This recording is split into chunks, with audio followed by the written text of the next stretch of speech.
Ladies and gentlemen, They say the next big thing is here. the Steve Warneke Show. Hey, everybody, welcome to the Steve Warneke Show. I am Steve Warneke of stevewarneke.com and author of From Boy to Blue, available at Amazon and on Kindle. Doing podcasts available at YouTube on the iTunes Store and at stevewarneke.com. Today, I was interested in talking to you about the good side of fear. I think that a lot of people associate quote good and quote bad with lots of different emotions. We think of things like love, happiness, and we think, oh, those are good things, but there is a sort of a negative consequence of those things. For instance, when you're newly in love, that's great. You can't eat. You have the butterflies. It's exhilarating. You can't think of anything else. However, you're super insecure, right? You're like, oh my God, they didn't text me back in 2 minutes. Like, that's it. I screwed it up. I knew they didn't like me. I knew it. And so you have like that insecurity thing also. There's good and bad things associated with it. And happiness. Well, what could be bad about happiness? We're all trying to get more and more happy. But sometimes we cling to happiness. I remember when my father started getting really sick and we knew that the end was imminent, it was tough to enjoy like evening dinners with him because I would spend the time thinking like, oh, what if this is the last dinner? It really took a lot of effort on my part to sort of talk myself out of that and say, hey, enjoy the evening while you're here. This is the night that you have. Enjoy the moment. Enjoy the present moment with them. And it's so what I'm saying is like, I'm not saying don't strive for happiness. I'm saying we don't think about necessarily that there's two sides to every coin. There's a reason why that saying exists. And so conversely, when you think about things like fear and anxiety, those are typically the quote unquote bad emotions and people don't want to feel them. And if you look at the sort of the evolution of the human race right now, I mean, I really believe that we're all trying to conquer our fears. People are just like, they don't want to be scared about anything. And people are going out every day, and just trying to avoid and eradicate fear from their everyday lives. So I think that can be a good thing. I mean, certainly we don't want fear to get a grip on us, right? You don't want fear to like ruin your life. You don't want to be paralyzed by fear. You don't want to, be to where you can't chase your dreams because you're scared. Fear's holding you back. People are like, I jumped out of a plane. I'm not saying don't do those things. It is good to conquer fear in some regards. This is the Joe Rogan's fear factor there. Let's eat some spiders. But then I don't know why you would conquer that fear. That's just, you don't need to, right? Let like 4,000 spiders crawl on your face. That's not a fear I need to conquer. But okay, that's just me. Okay, so I mean, yeah, don't let it ruin your life. Don't let it paralyze you. It's good to face your fears, overcome them. I'm not saying any of that. But there are some good things that come from fear. There's a good side to it. And I always think about fear as the salt in a chocolate chip cookie. All right? Because when you're baking, or when you make chocolate chip cookies, you have to put salt in the dough. It's always weird. I even just made ice cream from scratch a couple weeks ago, and it required salt. I'm like, there's 2.5 cups of sugar, there's cream, there's fruit, there's all this sweet, lovely stuff, just like a chocolate chip cookie, right? You get the flour and the bakes, and this sweet sugar and the chocolate chips, and you're like, but salt? Why the hell's there got to be salt in there? It's just a necessary ingredient, but you don't think of a chocolate chip cookie as salty, right? So, but it's necessary because without the salt, they wouldn't turn out the same. They wouldn't be as enjoyable. And so let's just look at a few of the good things that fear does do for us as a society, as a people, as individuals. We'll start there. Fear keeps us safe. I mean, there is an entire show that's been running for 40 years now, or whatever it is, the America's Funniest Home Videos of people that were cavalier and did things where fear should have and would have kept the average person reined in, and they got hurt. I remember one, the guy like sprays himself with deer spray and goes up to this deer like to try to like, and the deer just mauls him to death. I mean, you should be scared. Most of our hearts would be pounding if we were standing a few inches away from a deer's face. We wouldn't normally do those things. We wouldn't hear a family of bears in the wood and go to the bears to just like try to play with them because we're afraid that we might be hurt. And so there are lots and lots of examples of our safety being improved. Obviously, we have the natural selection where people are not following this, okay? I saw a video one time of somebody trying to bungee jump off a roof, and the rope was too long, and it wasn't a bungee cord, so they didn't measure. So, I mean, all right, that's the point. See what I'm saying? But for most of us, fear is a good thing. If we see a lot of traffic, we may pay extra attention when we cross the road because we're scared we might get hit. We need the extra. So fear keeps us safe in a lot of regards. So we shouldn't necessarily be trying to eradicate it all. I mean, all you have to do is go on YouTube or social media, and it's like the clips of stuff they're playing are people that are doing things that most of us wouldn't do because fear of injury, fear of whatever would keep us reined in. As a country, it keeps us safe. I mean, certainly we were attacked and have been attacked before, but for the most part, we're not invaded and attacked very often. And the reason for that is because the rest of the world fears our response to them. So although we are the guardians of the world, and I really believe America is good and tries to promote democracy and tries to help people all over the world where we can, we also instill a little bit of fear in people.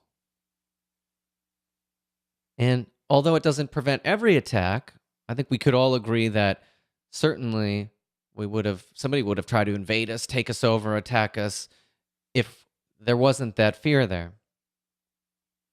And so now, because I'm a police specialist, and my book From Boy to Blue is about police officers, I'm going to relate this to law enforcement. There's a certain healthiness that comes from being afraid of the police. When I was a kid and you saw a police car, and this may happen to, it still happens to me. I was a cop for 15 years. I see a police car, and my stomach still just flips over. I'm like, oh, especially if I was speeding or something, and you get that dump of adrenaline. Okay, so, and even one time I was doing this internship for a police department in high school. I got selected to like my last semester to not go to high school and to go do this internship. And I was driving along this police car, and I was kind of, just pacing him, just trying to look in the car, see who it was. All of a sudden, and we're on the highway. The guy jams on his brakes and turns his lights on. And I was like, oh God, he's going to shoot me, Now, so we don't, and he just saw something on the side of the road and went to go. But I really thought for a second, oh my God, I paced him and now I'm in trouble. He's coming to get me. So, but police fear can be a good thing. So the police are responding to a situation at your apartment complex, and they know information when they get there that there's a man with a gun on the loose in the apartment. And what's happening more and more nowadays is, for instance, I get out of my police car and I say to you, I need you to go back inside. And people don't want to be scared of the police. They don't want to be scared of anything anymore. And so the tendency now is to be like, I'm not going to be scared. You're going to tell me what to do. Why do I got to go inside? I demand to know why. But if there was a little bit of the old-fashioned fear of, I better do what this guy or woman says to me, or I could be in trouble, you might go back inside and then figure it out in a minute, or call and say what's going on, whatever. But I think what's one of the evolutionary factors, things that I feel like the human race is evolving in, is this dangerous trend of trying to stand up to and not experience any fear because we live in America and we have this great way of life, but yet it's like, refuse to be afraid in my own country, in my own home, in my own apartment complex. Well, sometimes that could keep you safe. And that's not to say police should rule by fear. It's not to say police should try to scare people. It's saying that a certain amount of fear of the police can keep you safe and also can keep the police safe, because people that are attempting to run from the police, or the police officer may get injured, they may not do that for fear they're going to get hurt or arrested or in bigger trouble. There's still that fear there. Or they might think, well, I could take this officer, I could take him, I could shove him down and get away. But they think, oh my God, that's going to be even worse. They're scared of consequences or other officers or whatever. So it's still fear at the root of it that's keeping this person from doing something even worse. So it's not only keeping citizens safe, it's also keeping the police safe. And I think the other trend that we'll notice that's following the evolution of the human race is that police executives nowadays are trying everything they can to eliminate altogether the appearance of fear.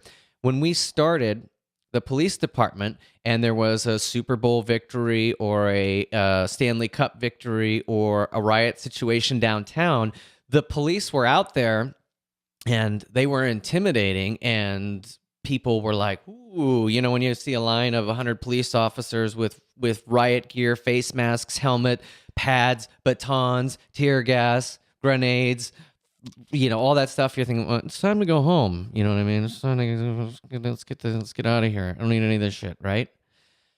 But nowadays it's like, no, this is my town. I got to stay out here. You don't get to tell me to go home.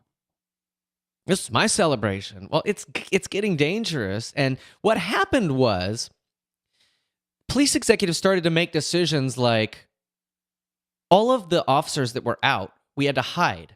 We had to go hide in places. They put us in conference rooms, in buildings that they had, arranged something with the business where we could hide and not be in the public. And if we were in the public, we weren't to wear our riot gear because it's too intimidating, quote unquote. And they were worried that we would be intimidating the public. So the police executives were like, stay out of your riot gear. And then it was this crazy thing, like people would start throwing bottles or rocks, like, okay, everybody get into riot gear, hurry up. And then you're trying to put all this on, like, I knew the day would come, and strap it on, you're trying to get all this like 50 pieces, right? Would have been much easier to just been wearing this stuff. And then you get it on, they're like, go outside, go. Okay, no, it's just a couple people, we got under, get back inside, take it all off. And you just do this over and over. It's like, Jesus Christ. I mean, let's just go stand out there and prevent, but they don't want to be intimidating. But I think that's a good thing. Why are we trying to eradicate that? If there's a big event, no matter what it is downtown, heavy police appearance shouldn't make you feel intimidated if you're there to enjoy the event. It should make you feel safe. I was just at Ground Zero last week again, and there's a new mall at the PATH station near Ground Zero, an underground mall where the PATH train comes in. And they not only had a heavy police presence all around Ground Zero, as they always have, but there were fully decked out military in their fatigues with lots of gear on, standing around. Well, that made me feel good. I like that. I think a lot of people tend to say, well, I don't want to do that. We don't need any of that. This is my town. I shouldn't have military standing around. Gosh, what? I want to feel safe. And but so I like that. I think it's a good thing. I don't think we should be trying to get rid of that. It sends a message. But nowadays, lots of people are trying to, we don't want to make anybody feel intimidated, and we wouldn't want them to see the police in their riot gear because we're just trying to enjoy the thing. And then when it goes, the police are behind the eight ball. Maybe if you weren't so afraid to show that display of force. And by the way, I say force, but command presence is one of the items on a police force continuum. In other words, just the mere presence of police in their outfits, uniforms, especially riot gear, can serve as a level of force without having to swing a fist, without having to raise a baton, without having to spray a pepper spray. That is on the force continuum. So it's okay, and I don't know why the tendency has been to move away from that. I think we should all just recognize and appreciate that a certain amount of this is okay. And it's just where we are today. I mean, would I like to go to ground zero and not see any cops and soldiers? Of course I would.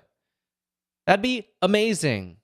That's what we would all like. We don't have to worry about anything. But that's really not where we're at. So, same thing. We can't have, it doesn't really matter what city it's in. You can't have a Super Bowl, a World Series, a Stanley Cup, an NBA Finals without people lighting things on fire, tipping cars over, burning stuff in the street, throwing rocks and bottles at police, breaking windows, trying to loot, spray paint. And there's just, and as soon as they get any excuse they can, there's a certain group of people here in America that will use any excuse they can to do those things. So the police aren't showing their riot gear for you, the person that's truly a Denver Broncos fan that's enjoying the Super Bowl. They're showing it for the group of people that don't really care, but are waiting to start fires and throw stuff through business windows.